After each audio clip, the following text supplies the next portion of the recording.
Elias was a man subject to like fashions as we are, and he prayed earnestly that it might not rain, and it rained not on earth by the space of 3 years and 6 months.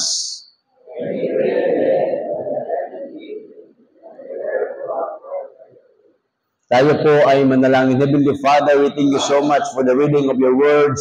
Bless us this morning. Huwag kaming alis sa dako ito na hindi po namin taglay ang pagpapalang spiritual. Lahat na to aking dadalangin, pinapasalamatan sa matamis sa pangalan ni Kristo Jesus, sa aming Diyos sa kapaligtas. Amen. Okay, please be seated. Kanina pong umaga, we discussed about yung sa Sunday school natin, pinag-aralan po natin what is prayer. So prayer, yun po yung pag-usap natin sa Diyos. So, ibig sabihin, the soul of man, your spirit, is talking to God.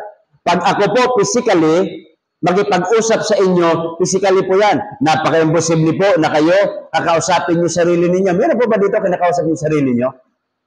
Meron? Ha? Yung ba tumingin ka sa langit, kasi nakausap mo, ikaw talaga, pambihira ka. Maloko ka. O, di ba? Meron na bang ganito, ganyan? Pag yan ay ginagawa nyo at nagsasalita ka, di ba? Naglalakad ka, nagsasalita ka, nakangiti ka, ang tingin ng mga tao sa iyo, there is a big problem. Okay? Pero ngayon po, mga kapatid, noon pwede yun. Kaso lang ngayon, pwede ka na magsalita kasi may mga headsets na dito, di ba? Meron mga, so, meron nang tinatago na yung mga phones na malalaki, di ba? Kasi ngayon, meron ng cellphone na nandito, may nakalagay dyan, pwede ka nang nag-uusap na mag-isa. Tatawang mag-isa, pwede na po yan. Okay? Pero, noong araw, hindi po pwede yan kasi pag nakita ka ng tao na ikaw ay hindi kausap na walang personal na kaharap, ano sabihin nila? May tama ka. Okay? Ito po mga kapatid, sa tanang buhay ninyo, sino-sino na ang kinausap ninyo? Sige nga. Sino sa inyo dito nakausap nyo na yung kapitan ng barangay ninyo? Meron ba? O, sabihin natin nakausap nyo. Nakausap nyo yung mayor ng munisipyo. O kaya yung gobernador ninyo. Nakausap nyo na ba gobernador nyo? O. Mga celebrity. Meron na ba dito nakausap nyo mga celebrity? Ha? Yan? O kaya naman, presidentiables. Nakausap nyo na ba mga presidentiables? Mga senators, nakausap nyo na ba? So hindi po ibig sabihin, may mga parte ng buhay natin na ganado tayo, gusto natin kausapin. Ang isang guro, gusto niyang kausapin yung mga estudyante niya. At masaya siya doon na kausapin niya kasi yan ay mga tinuturuan niya. At yung mga estudyante naman, kakausapin yung guro patungkol sa mga hindi niya naunawaan. Sa isang doktor, kausapin niya yung kanyang pasyente. Okay? Pero, sa isang negosyante, marami kang kakausapin. Hahanap ka ng kliyente, hahanap ka ng mga business associates, hahanap ka at kakausapin mo, kaya mayroong yung tinatawag na telephone marathon. Ngayon, dahil sa AI, yung mga ganyang mga bagay, nababawasan na po yan. Okay? Dito sa atin, third world country tayo, pag tayo po mapagasolina, mayroong gasoline boy. Sa ibang bansa, walang ganun. Pag ikaw ay maubusan ng gas, bahala ka sa buhay mo magpagasolina. Okay? Mayroong mga restaurant sa ibang bansa. Sa Korea, walang waiter.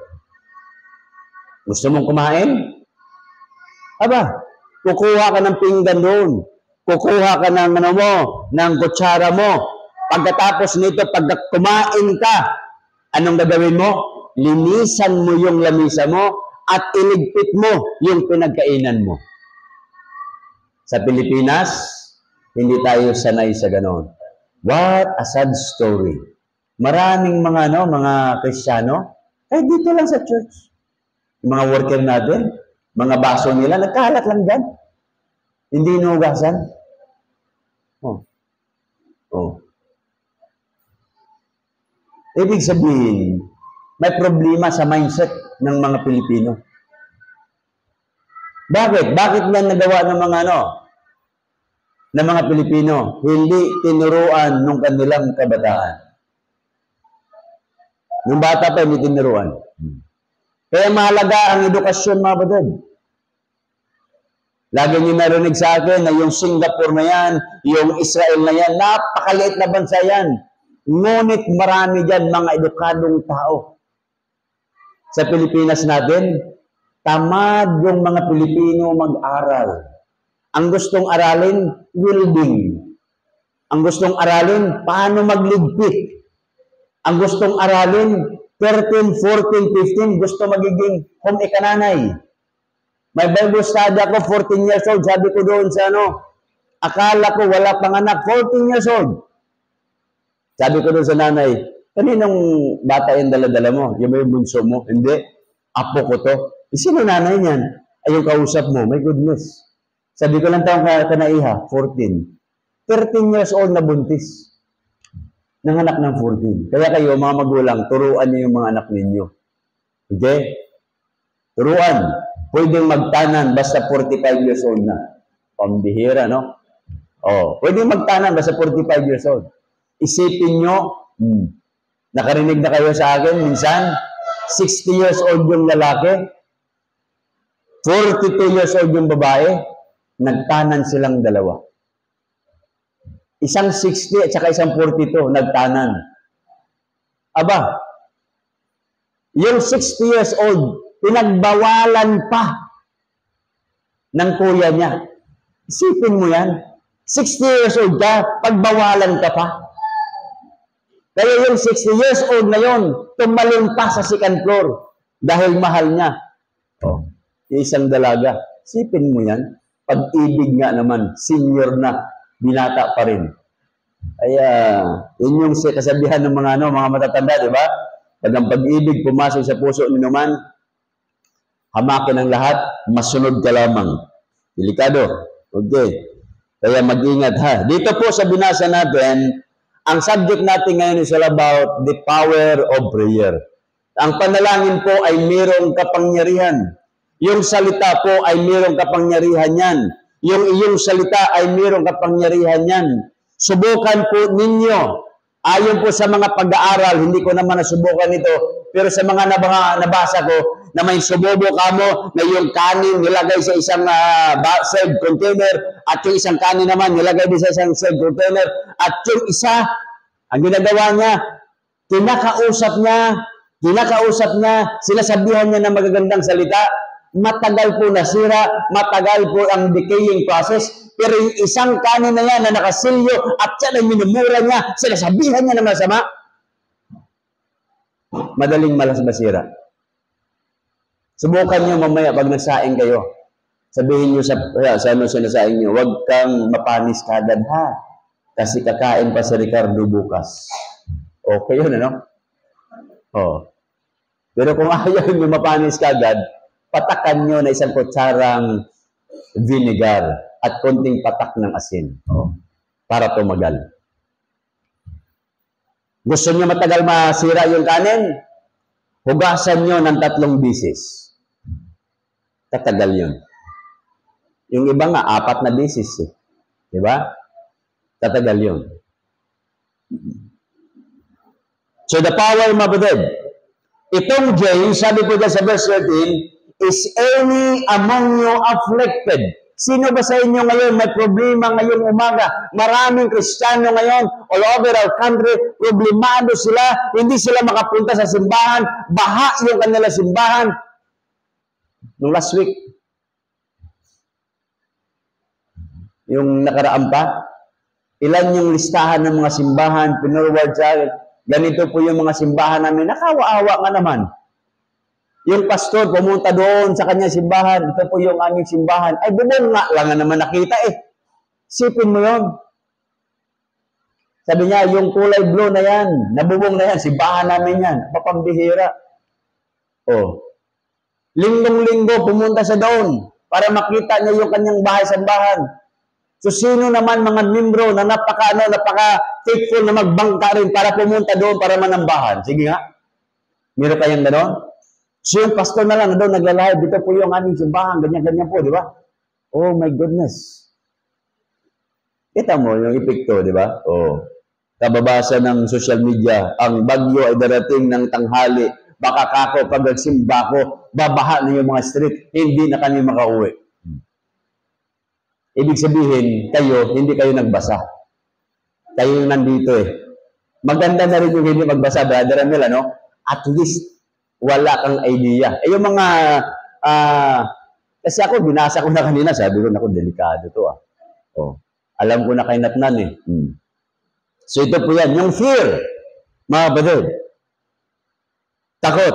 Kaya dito nagsabi dyan, is there among you afflicted? May problema ka ba? Ikaw ba'y nanghihina? May depressed ka ba? Stress ka ba? You're so worried of many things. Afflicted. Ang term dyan. So, anong meron mga kapatid? Ang sabi po, so una mga kapatid, ito po yan ha, nung sinabi po ni Apostle ni James dito, is any among you afflicted, stress, problemado, ito po yung nangyayari, ang background po nito mga kapatid, sinulat po ni James ito po yung nangyayari na kasaysayan ng Book of Acts chapter 7 at Book of Acts chapter 8, na kung saan yung mga Kristiyano noon, sila po pinag-hunting, sila po hinahunting sila eh. Bakit sila hinahunting? Persecution. Yan ninyo ha? Acts. Bigyan natin ng konting kasaysayan. Background yung sinabi ni James. Acts chapter 7. Ano meron sa Acts chapter 7? Oh. 8. Pagdating sa 8, ano nakalagay dyan? And Saul was consenting unto his death. So meron pa tayo nangyayari dito.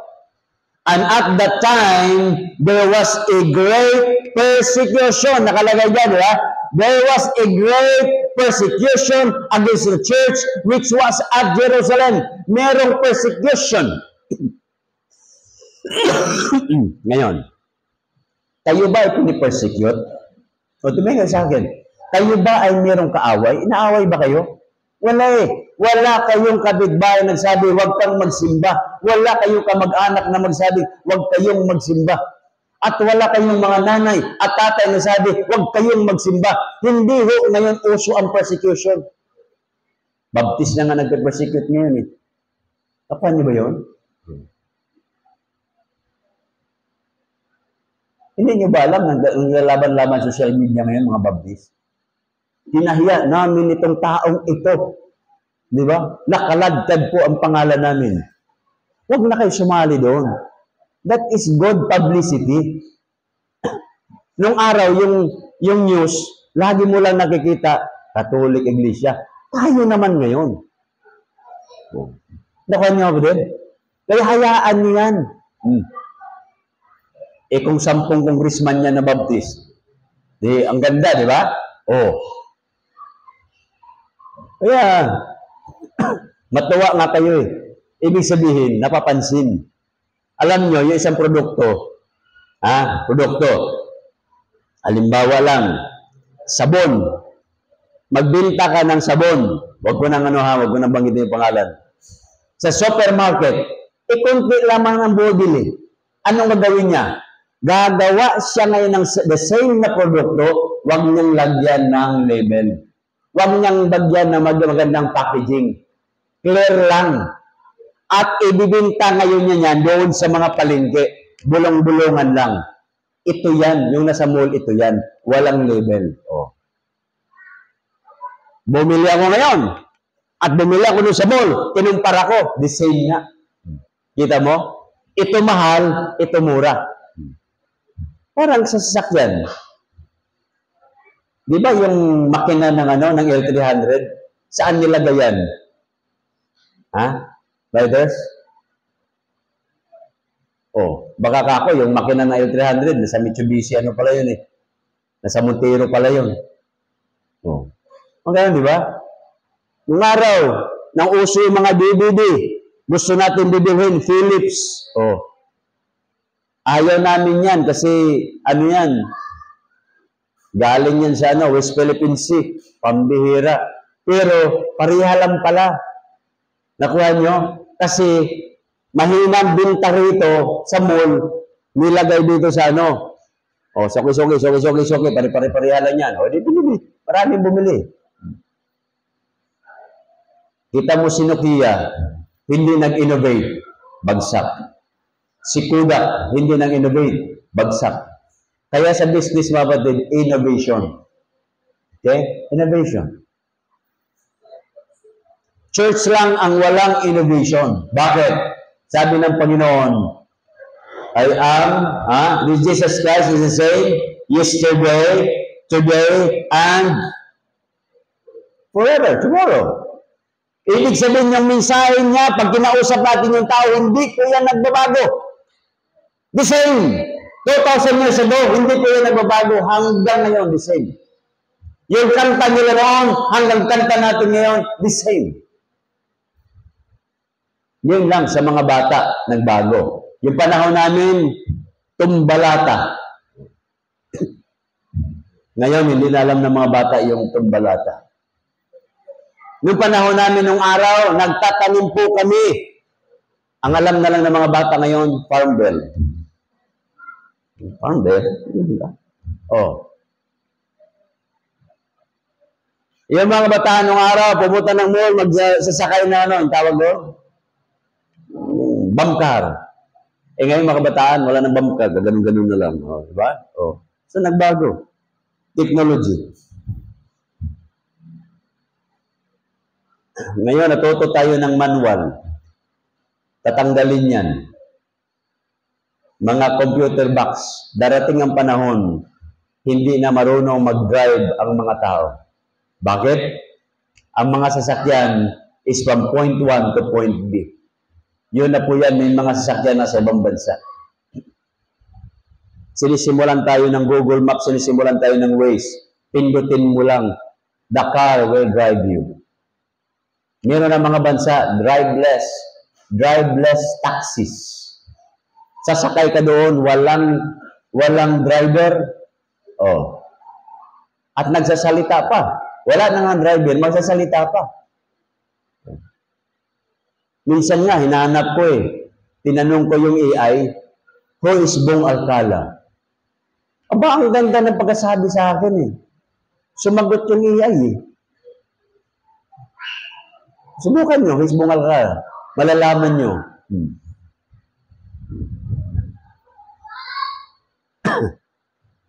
Tanungin nyo si AI patungkol sa pangalan nyo, who is Ricardo? Sasabihin niya. Sabihin niya, Ricardo is the son of, or the grandson of Dr. Jose Rizal. Bihira, no? Ano yan? So yung James chapter 13, mga batid, ang background po niyan, persecution. So dumating sila na matinding problema sa buhay natin. Sa mga estudyante, dumaranas, kayo po ay mayroong problema. Sa pamilya, dumaranas na mayroong kayong problema at hindi pagkakunawaan. Sa isang relasyon, meron po niyan. Sa negosyo, meron po niyan. Sometimes, sasabihin mo na, ano ba nangyari sa buhay ko? Di ba? Tayo. Tinatanong natin sarili natin. Ako bilang tatay, tinatanong ko, matino ba akong tatay para sa mga anak ko? Bilang mister, matino kaya akong mister sa misis ko? Sinasagot ko na rin Hindi. Para at least maliwanag, di ba? Sinasagot, hindi. Kasi pag sa tanungin ko, dadagdagan pa Kaya sinagot ko na. Nakuha nyo? Tatanungin yung sarili ninyo, matino kaya akong Kristiyano? Faithful kaya ako na Kristiyano? Tatanungin natin, sinusunod ko kaya yung mga pinag-utos ng Diyos? By the way, mga kapatid, makinig kayo Sabi ng mga theologian, next year, mukhang malapit-lapit na raw tayo. Sabi malapit-lapit na next year, by January. Ang text nga sa akin, January. Sabi ko, grabe naman ito, kawalang hiyang taong ito. Tinext na ako eh. Oh.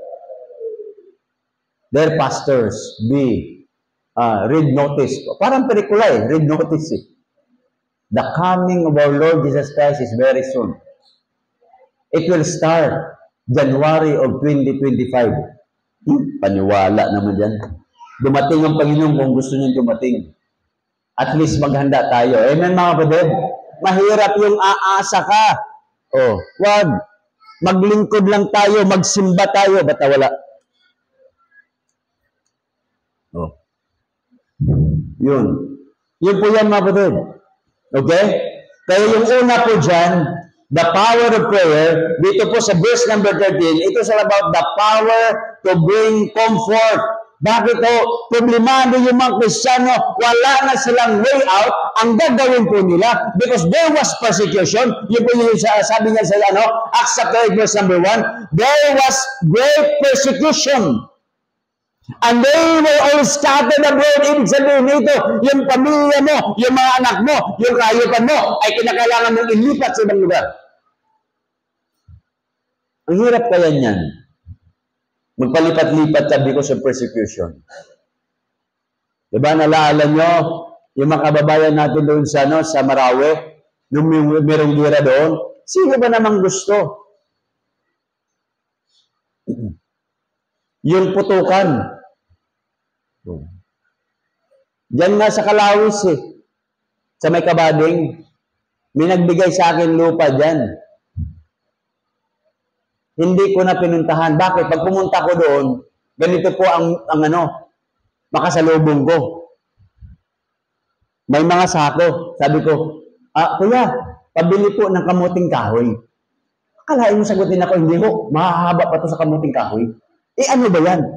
Mahahaba nga po ito eh. Nung binigay sa akin, ganyan yung mga Armalite pala. Sabi ko, ibang kalibre pala ito.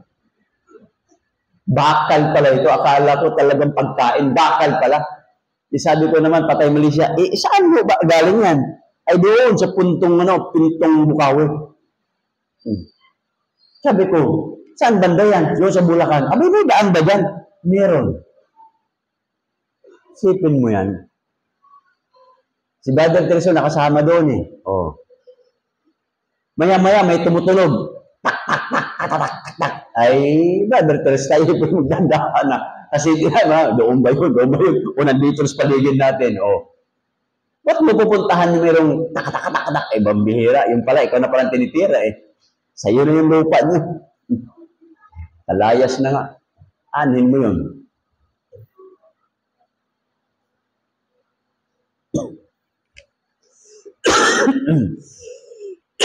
They were scattered abroad, mga kapatid. Ang sabi dyan, nakalagay po dyan, is there among you afflicted? Anong solusyon pag may problema ka? Let him pray.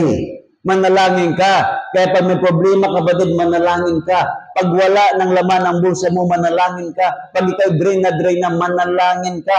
Let him pray. Because in that prayer, there is power in that, and that is called the power to bring comfort. Pag ikaw po'y manalangin, and you have faith to God, yun po yung pananampalataya mo. Yun po yung problema. Medyo na-obsan po yan. Ngayon po ang mundo, pag mayroon kang problema, punta ka sa doktor. Pag may problema ka, punta ka doon sa mga psychiatrist, psychologist. Doon ka. Pero sa typical ng mga lasinggero, solusyon lang ang over, a glass of, talo-talo na yung problema nila eh. O, di ba? O.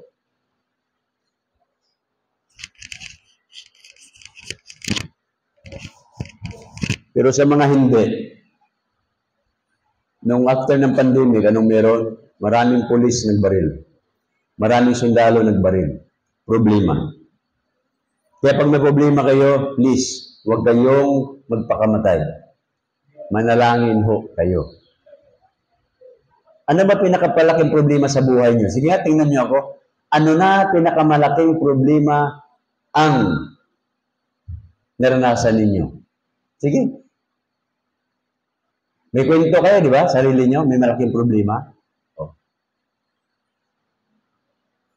Yung kaibigan kong pastor, namatay. Nagmotor. Pag motor niya, mayroong lubak. Lubak. So pagka siya po'y takanan, matatamaan niya yung kanyang naglalakad. Pag kumaliwa siya, mayroong parating na sakyan. Pag tingin niya sa mirror, medyo malayo pa. Humatak siya ng konti. Nasagi siya ngayon.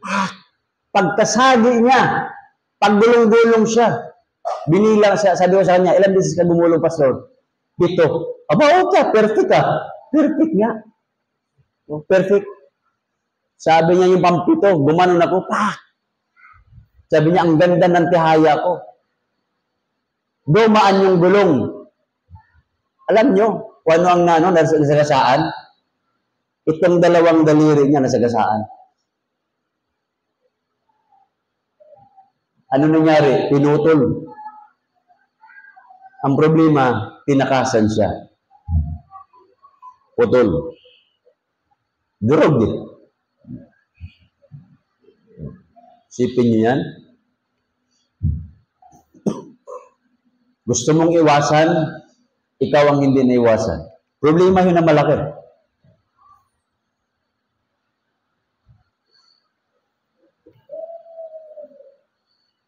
Sa ospital, may binisita ko, nasugat lang yung kanyang paa. May diabetes. Pinutol. Putol. After how many months, umakyat. Na infection, pinutol dito. After how many months, umakyat na naman ulit. Dito, pinutol.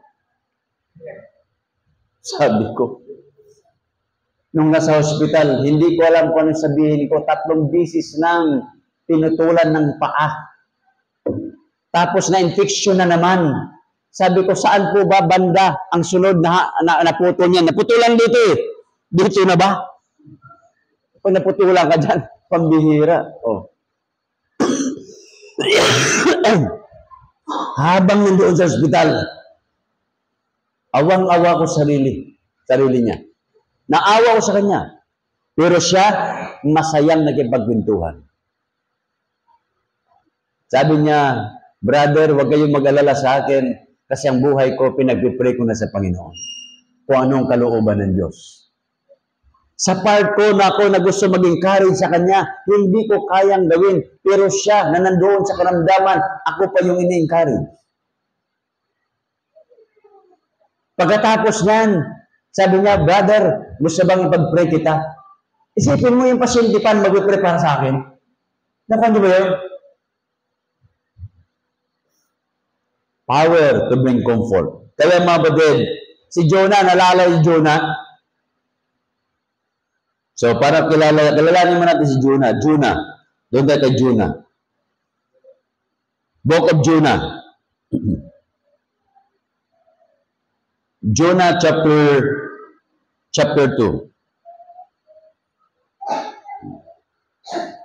Ang nangyari dito kay Jonah, mga batid, sa chapter 1, verse 15.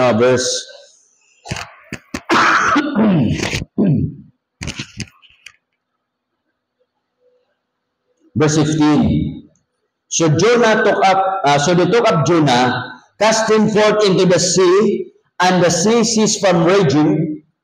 Then the men feared the Lord exceedingly, and offered a sacrifice unto the Lord, and made vows. Now the Lord had prepared a great fish to swallow up Jonah, and Jonah was in the belly of the fish 3 days and 3 nights. Subukan niyong kayo ay magkulong ng 3 gabi at 3 araw na walang ilaw. Wala kang makita. Meron na makasubok dito? 3 days ka, nasa kwarto lang, wala kang pagkain, wala kang tubig sa loob ng 3 araw. May nakasubok na ba? Wala. Si Jonah, subukan niya. Hindi nga lang sa kwarto. Saan siya nandoon? Ha? Kung doon siya sa binangunan kinain, ayaw may nakakain sa kanya eh. O kaya big head. Kaso lang, doon siya sa sa Nineveh. Anong kumain sa kanya? Sabi nila, whale. Humpback whale, whatever. Oh. Kasi nakalagay dito great fish, malaking isda. Hindi na nga po pwedeng kainin siya, lunukin siya ng buaya. Buaya, wala buaya doon ng pating. Yung shark ho, ang gusto noon, papaduguin ka niya. Ito, nilamon siya ng buo. Tignan nyo? Nandoon siya sa ilalim ng tiyan for 3 days and 3 nights, walang tubig, walang pagkain, wala siyang makausap. Subukan nyo mga kapatid na mayroong ganyan.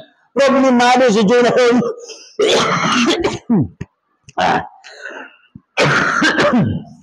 Problemado si Jonah. Anong gagawin mo pag may problema ka? Mag-pray. Kasi po si Jonah, mayroong nakain yung whale na isang fish number. Siguro inom si Jonah Oh. O kaya nakain ni Jonah ng whale yung karaoke. Baka video kayo doon si Jonah. Ang problema hindi Si Jonah lang talaga. Chapter 2 verse 1. Then Jonah prayed unto the Lord his God. Out of the fish belly. Sipin mo na sa tiyan siya, nagpipray siya. Wala siyang iwang ginawa kundi manalangin sa loob ng tiyan.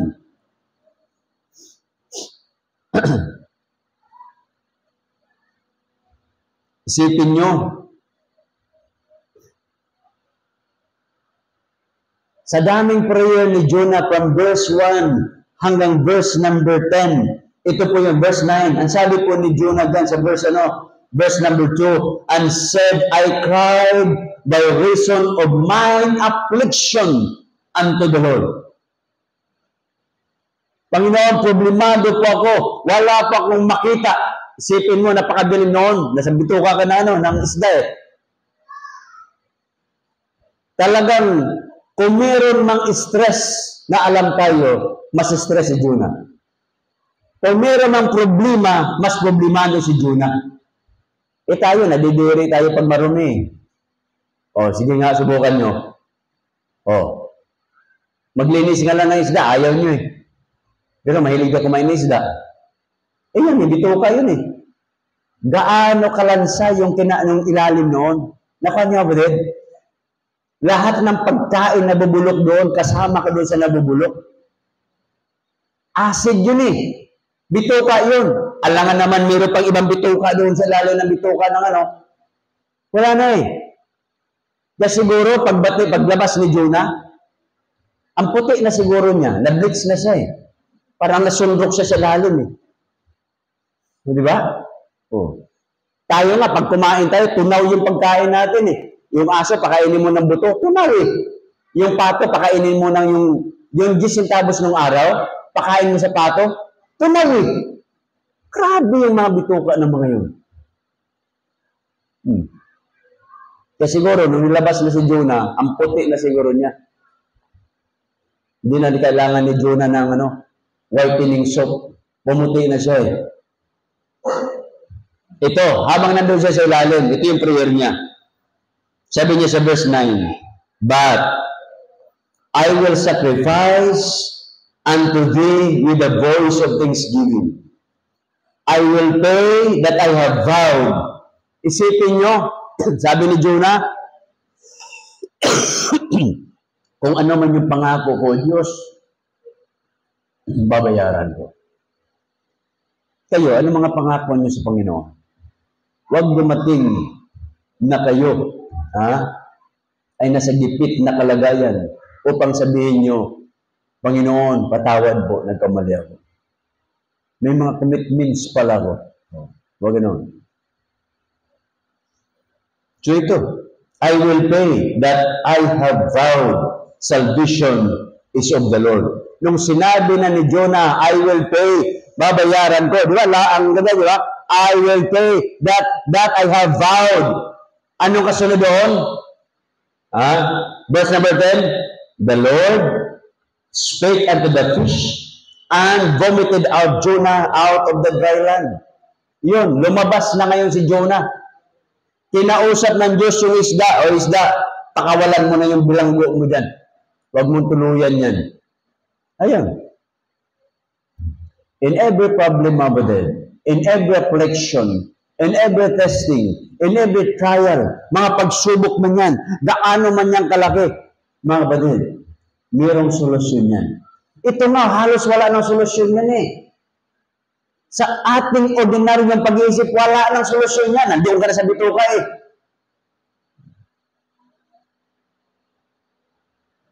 Dito nga lang, kagaya ko, asthmatic ko. Pag tinapos ako ng hangin, hirap nang huminga. Pero mga kapatid, ito po yung power of prayer. When Jonah prayed, there is an answered prayer. So the moment you pray, God will answer your prayers. Amen mga kapatid? Hindi lang sagutin yung prayer mo, you will have, you will be comforted. Because that is the power to bring comfort. The moment you pray, there is a power to bring comfort. Isipin nyo, hirap na hirap sa loob ng bituka si Jonah. Pagkatapos niya, nilabas siya doon. Comfort. Ang ganda po mga kapatid.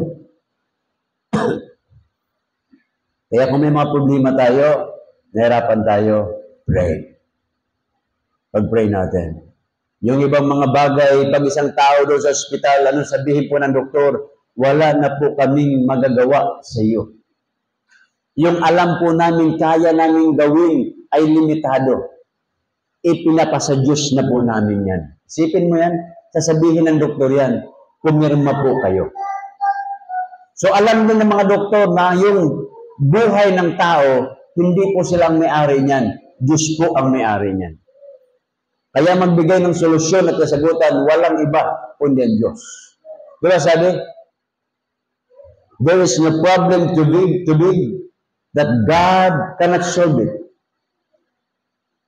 There is no mountain too high that God cannot move it. There is no sorrow too deep na hindi kayang lutasin ng Panginoon. So alam ko lahat tayo dito, dumadaan tayo sa mga pagsubok ng buhay. Just like Jonah and the apostles and the early Christians. Pero kinakailangan nating manalangin sa Diyos. And God will give us comfort. Tumayo po tayo po yung manalangin. Heavenly Father, thank you very much sa oras na ito. Salamat sa iyong salita. Palaala. Ang panalangin po, Diyos, ay natutunan ng mga anak po ninyo. Minsan, dumarating sa buhay that we only pray pag nasa gipit kaming kalagayan. Minsan nalangin kami pag may problema. Pero dapat manalangin kami kung kami po'y pinagpala. Dapat marunong kaming manalangin pag kami po ay blessed po ninyo, Diyos. Dapat matuto kaming manalangin kung kami po ay merong sagana. Dapat matuto kaming manalangin when we have all those blessings. Bless your people, O God. Help us to pray. Teach us how to pray. At yung mga kahilingan po namin, dinggin niyo po, Diyos. If God has something for you today and God's speaking to us right now, you are free to come, kneel down and talk to God in prayer. Maaring ang panalangin ay para bang seremonya mo lang. Kaya ka nagbe-pray kasi aalis ka. Kaya ka nagbe-pray kasi kasi gusto mong mag-excel sa iyong sa iyong pag-aaral. Kaya ka gusto mag-pray kasi nga kailangan mo ng trabaho. Kaya naman kailangan mo sa negosyo. No. Nagpe-pray tayo kasi nga po ang Diyos ay Ama natin, tayo po yung anak at kinakausap po natin siya. Mahalaga po na yung tatay po natin sa langit ay lagi po natin kinakausap. Kasi pag tayo po'y nakinig na kanyang salita, tayo po'y nag-aral at nagbasa ng kanyang Biblia, ang Diyos naman ang kumakausap sa atin. Kaya dapat in return, tayo naman yung kumakausap sa Kanya. So if there is something for you today and God's speaking to your heart right now, at ikaw ay halos wala ng time na manalangin, start to pray. Sige po mga kapatid. Lumapit ka at kausapin mo ang Diyos. Ngayon din. Tell God, oh Heavenly Father, help me to be prayerful Christian. Help me, oh Father, that I will pray always. Kasi ang panalangin ay hindi po yung occasion lang. Ang panalangin ay lagi walang pati. Sige po mga kapatid.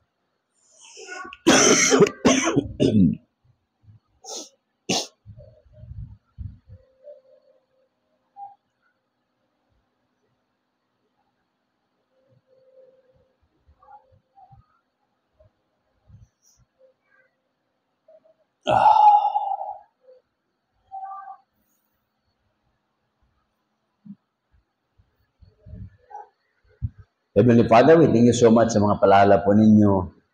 Mga kapatiran po namin, ang hina, palakasin, makaramdaman, pagalingin. Mga kapatiran po namin, na walang direksyon ng buhay. I pray, dear Father, that you are going to give them direction in their life. Mga kapatiran po namin na kung saan ay may karamdaman, pagalingin niyo po sila. At I am praying also, sa nalapit po namin anniversary, give us more souls, O Father.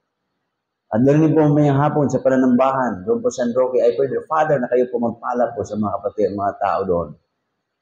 At sa aming pagsamantalang paghiwalay, ingatan niyo po kami, mga kapatid namin na may sa pag-aral, bigyan ng katalinuhan, mga nanghina, palakasin, makaramdaman, pagalingin, at hari nawa, gamitin niyo po ang bawat sa amin na tapat, patuloy naglilingkod sa inyo, hanggang sa galawang pagbabalik. Lahat na ito aking dadalangin, pinapasalamatan sa madaling sa plan ni Kristo Jesus, aming Diyos sa kapaligtas. Amen. God bless us all. Tawagin natin